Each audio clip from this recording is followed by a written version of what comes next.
Hey, Joe, now that everything is done, I was wondering if you could bring us inside the negotiation a little bit. Obviously, it went up to, the deadline. It was a lot of talks last week or so. Just like what were kind of the sticking points and what got it over the goal line? Yeah, it started roughly, I think it was 3 weeks ago today when Athletes First, their group flew out here. We had a dinner initially, and they were actually in the building, the Thursday, Friday, for a couple of days. And we started our initial conversations then, and then we kind of went remote after that up until the combine. So we were in constant communication with them. There's, again, I use that, it was going to get worse before it got better. We started off, we were far apart, and then just over the days, weeks, hours, we eventually got closer, and it pretty much came all the way down to the finish line. I think literally it was like 3:54. The deal got done, and there's a lot of moving parts to it, but without getting into all the details of what was sticking points and what not, I thought for the most part at the end of the day we'd get a deal done. Again, I said it all along that franchising him wasn't best for the franchise and it wasn't best for Daniel. So at the end of the day, I was pleased to get it done, but it went up, definitely went up to the wire. You talked a lot about walkaway numbers and lines in the sand and that. Did you have to slide that at all as the clock was ticking yesterday, or did you hold firm, whatever that number was in your mind going throughout the whole process? Yeah, all the way to the end. There was, again, you're not going to get everything you want in negotiation. Rarely is that ever going to happen, and I think that goes for both sides. So, there was give and take. People were standing firm on what was most important to each side, and then at the end of the day, each side had to give a little bit, and that's why it went down to the wire, and we're happy we were able to get it done. Thanks. Paul Schwartz. Hey, Joe, how you doing? Hey, Paul, I'm great. Good. You came in here with Dave's, and we're evaluating everybody, and certainly did not have to fall in love with Daniel Jones as a quarterback. You didn't draft him. By giving him this deal, are you saying that you feel you can win a Super Bowl with him? Yeah. I mean, that's the goal. Everybody's goal is to win a Super Bowl. So, I think Daniel, you look at, he played well his rookie year. He played well for us this past year. I think, the coaching staff has confidence in him. His organization, we have a confidence in him. And, we're going to continue to build the team around him. That's the ultimate goal. And would you say that this contract is more about what he can do than what he has done? Because, around the league, a lot of people look at this, and say, Daniel Jones, $40 million a year, no way, and they just recite numbers that show that he's not a $40 million a year quarterback. So why is he? Yeah, we can't worry about what people are saying outside the building. All we care about is inside these walls, and we got a very talented, experienced coaching staff. A very talented personnel staff, I believe, and what matters is what we think inside this building, and that's how we're always going to make decisions. And we're not going to worry about the outside noise, and we're going to be convicted in what we're doing. It's a well thought out process, and we're happy with the decision we made, and we're happy to move forward with Daniel. Thanks. Mm-hmm. Art Stapleton.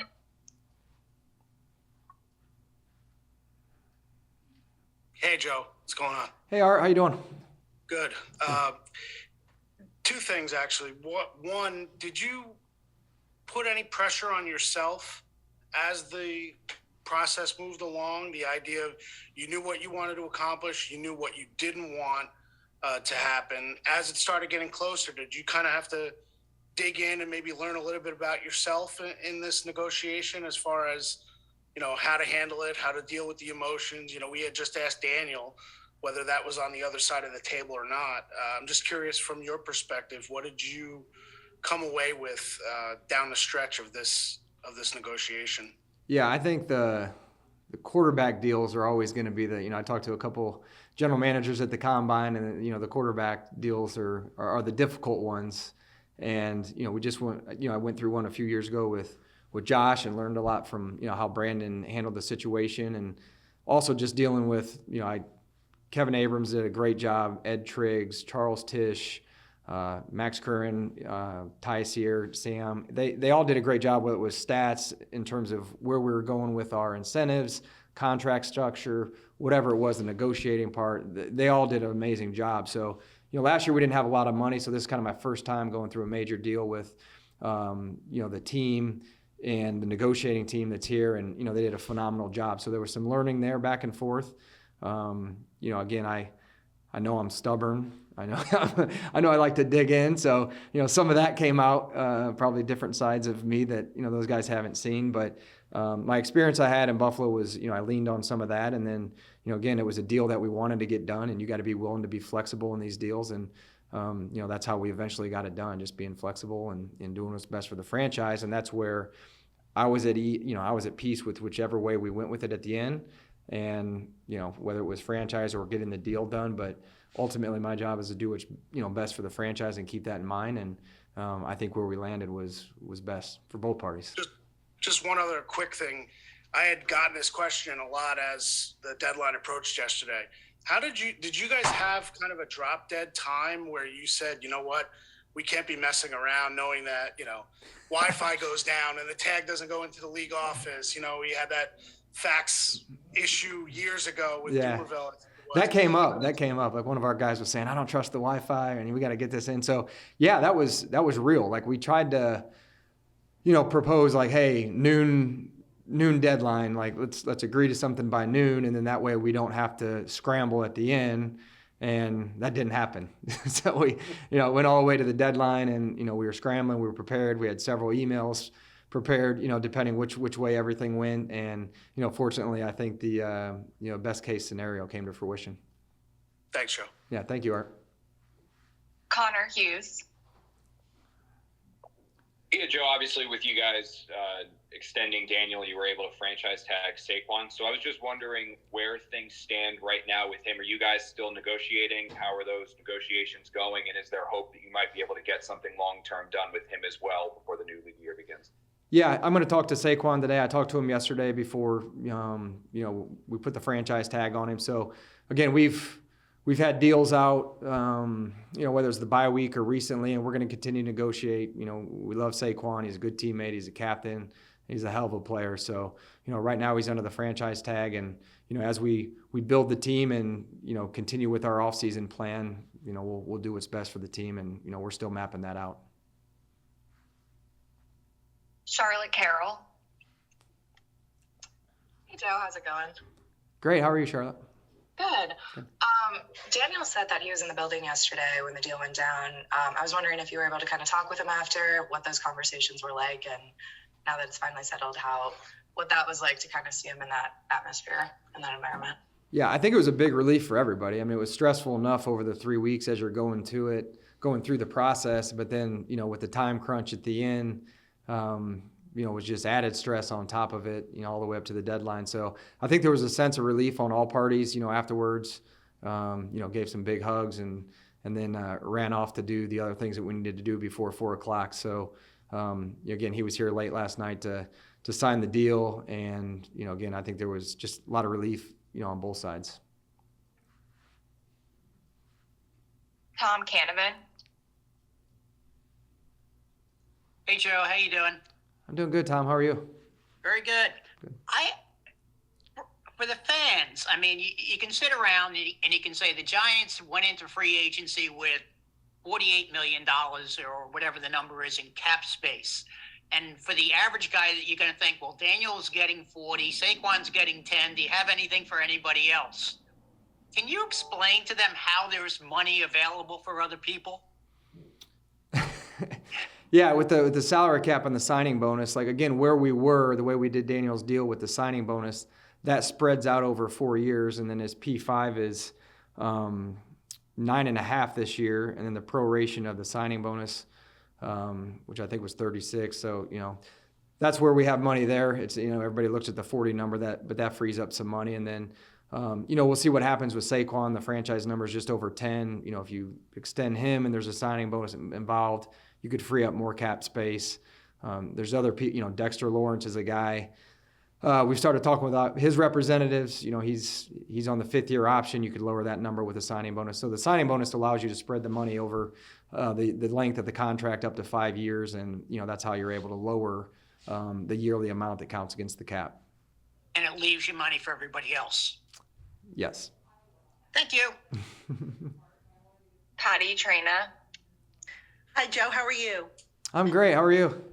I'm doing well, thanks. Okay. Joe, you mentioned that you've had conversations with Dexter Lawrence's reps, but I'm just wondering, with Daniel having fallen into place, Saquon the tag in place now, where do you stand with decisions regarding Kenny Galladay? Is he a pre-June or post-June? And also, what about Leo, who I think you had mentioned you were looking to maybe do something with him? Yeah, those are ongoing conversations. Like, we got back from the combine late Sunday night. Athletes First was here on Monday. So, the meetings that I've had this morning are usually done the Monday after the combine. So it was kind of a wait and see until, we knew where we landed with Daniel and Saquon. And now that we're there, now we're really going into strategy meetings leading up to Monday when we can start negotiating with free agents. So, yeah, Kenny, again, we'll see. There's a good chance that, we just take the hit this year. We already have some money that's, dead money in 2024 just to get through this past season. We had to do some roster, some financial moves and actually kick dead money into 2024. So, if we can take our medicine this year, I think that'll help us in 2024 and, get out of the business, hopefully, of, having a lot of dead money in any year. And then just one quick follow-up, if I may. The advantage to obviously making Kenny a post-June 1st is you don't get to use the money until after June 1st, but you get a lot more, and you, of course, have a spillover to the following year when the cap goes up. So might that be an option for you to consider, considering that, that'll give you enough to get you through 2023? Plus, if you want to extend somebody, now you have a nice little cushion, if you will. Yeah, and that goes, that could be said for next year. If you're sitting there with $17 million in dead money and it's 12 months from now, I'm like, gosh dang, I wish we'd have just taken our medicine last year. We'd have more money. And you got Andrew Thomas, who's a good player. Xavier McKinney. There's other players on the roster that you may want to extend, or if you want to go outside the building. So if we have the financial flexibility just to, take our medicine and take on the dead money this year, that may be better. But those are all decisions that we'll make moving forward that, we're having those meetings now and going through what the best case scenarios are. And, we still have till Wednesday to make that decision. Thank you, Joe. Kim Jones. Hey, Joe, how are you? I'm great, Kim. How are you? I'm good, thanks. I'm just wondering, without asking you state secrets, like now that you have Daniel under wraps and I'm going to presume Saquon, how do you go about making this offense better and making this team better around what is now your franchise quarterback? Yeah, there's several avenues. Now we have some financial flexibility this year. Again, this morning we're going over the free agent market. And again, I know people want to talk about offense and the receivers a lot, but we're still building a team, and all three phases. We're going to look to upgrade, offensively, defensively, and our special teams units. So it's nice again to have the draft capital that we have, the financial flexibility we have to really start building this thing. I don't think I don't want to say this starts the build, because we made some moves last year and through the draft and some waiver wire claims that are still going to be here, but this is finally where we have flexibility, draft capital, a second draft class, and we really start building this thing knowing that we have Daniel in place.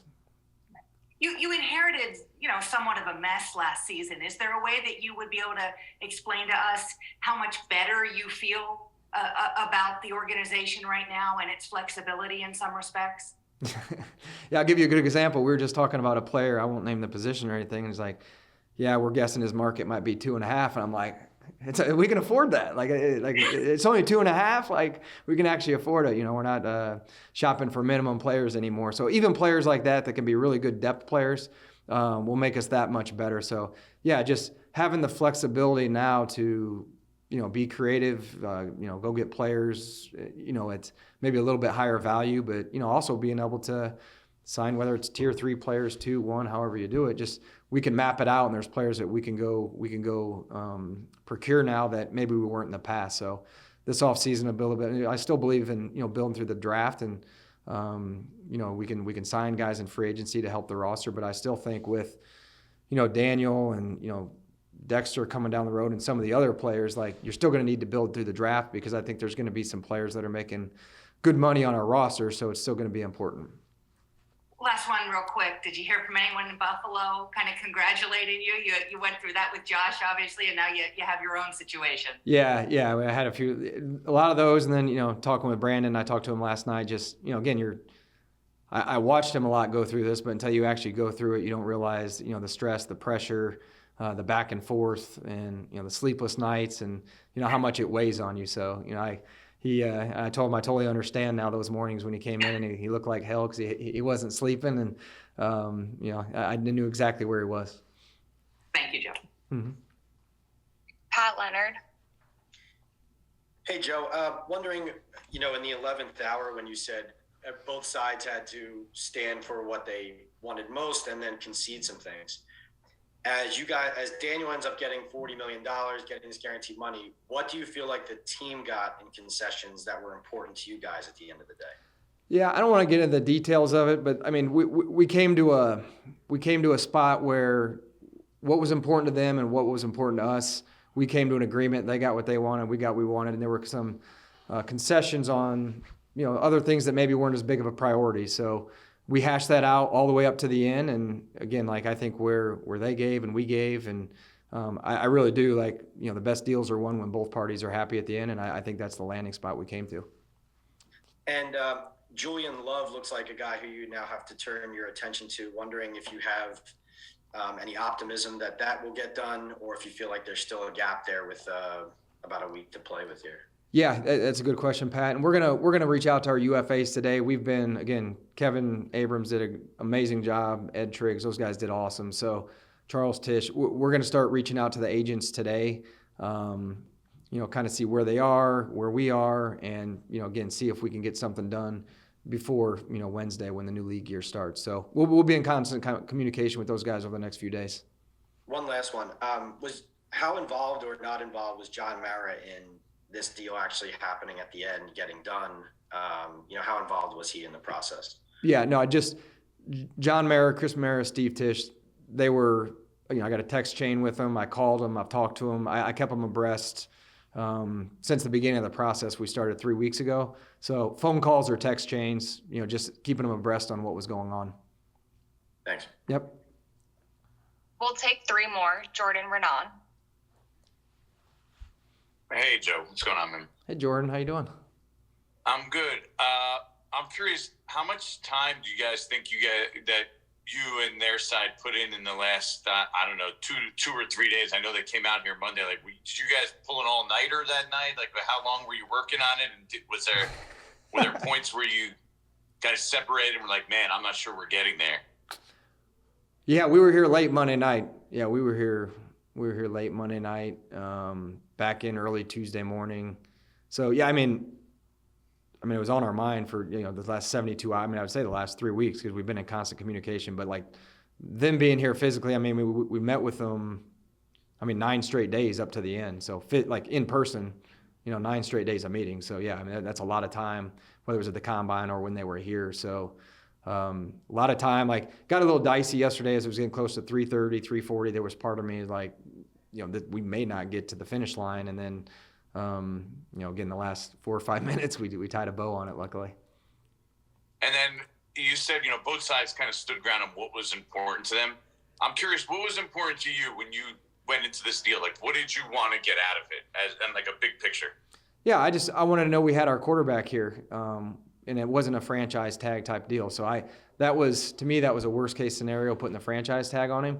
But I also knew I had that as a tool. So the deal had to make sense for the franchise, both short term and long term. And that was what was important to me. And the fact that we didn't have to put the franchise tag on him, and the way the deal was structured in the years, again, I think both parties were happy at the end. Ed Valentine. Hey, Joe, I'm curious. When a new regime comes in, you and Dapes came in last year. This is not how this usually goes when there's a quarterback in place that there's a question about. I'm curious if a year ago you thought you'd be here today signing Daniel to a long-term contract, and when you really thought, that's the direction you wanted to go. Yeah, I would say if I thought I was going to be here a year ago, I would have done that 5th year. I'd have done the 5th year option. But again, I knew from doing work on Daniel coming out in the draft the type of person he was, from everybody in the building the type of person he was, his work ethic. He has all the physical tools. He's athletic. He can make all the throws. Just the situation he was in, I do think you have to look into that, like year 2 and 3, what he went through, the talent that was around him, the injuries. There's a lot that went into it. But being around Daniel for the last 13 months and seeing him play in the fourth quarter comebacks and winning a playoff game on the road, and there's a lot of positives that a 25-year-old young man just displayed throughout the season. And the upside, I got a lot of belief in our staff and Daniel's work ethic and their relationship that will continue to grow, and Daniel can get to better. If he's just at his floor right now, I'm really excited about what his ceiling's going to be. Thank you. Last one here, Bob Brookover. Hey, Joe. You mentioned Saquon, but he had said before free agency or before as soon as the season ended, that if he was tagged, he would not be happy. Do you get the impression right now that he is not happy, or have you alleviated that by saying, "Hey, we're still working here, Saquon"? Yeah, I haven't talked, in depth with Saquon yet. I'm going to talk with him today, and again, that's negotiations. We had some deals out there, and we tried to get a deal done with him and his representatives, and we couldn't. And I think both parties knew at the end of the day that this was an option. And I think again, if he's frustrated, I can understand some of that, and we could be frustrated as well that we weren't able to get a deal done. But I love Saquon. He's a good player. He's going to be a part of this team going forward, and we'll see where it goes from here.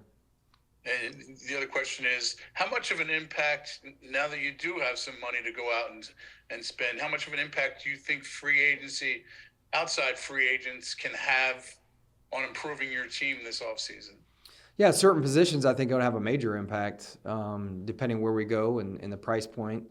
Again, like, we can't negotiate until Monday, so we're not really certain where some of these players are going to be from a financial standpoint, contract years and those type of things. So, we'll be fiscally responsible with the moves that we make. And again, I think when you're signing people outside the building, you got to make sure you're right on the character, the medical. It's not like the draft where we can go to the combine and we can do physicals on these guys and see where they may have previous injuries and what those look like, and you don't get to interview them and go to their schools and all that stuff. So we got to be diligent with our research on the players, and then also be, like I said, be fiscally responsible with where you pay these guys. So we're gonna do our research, and I think we got some players targeted that will make impacts if the contract structure is right.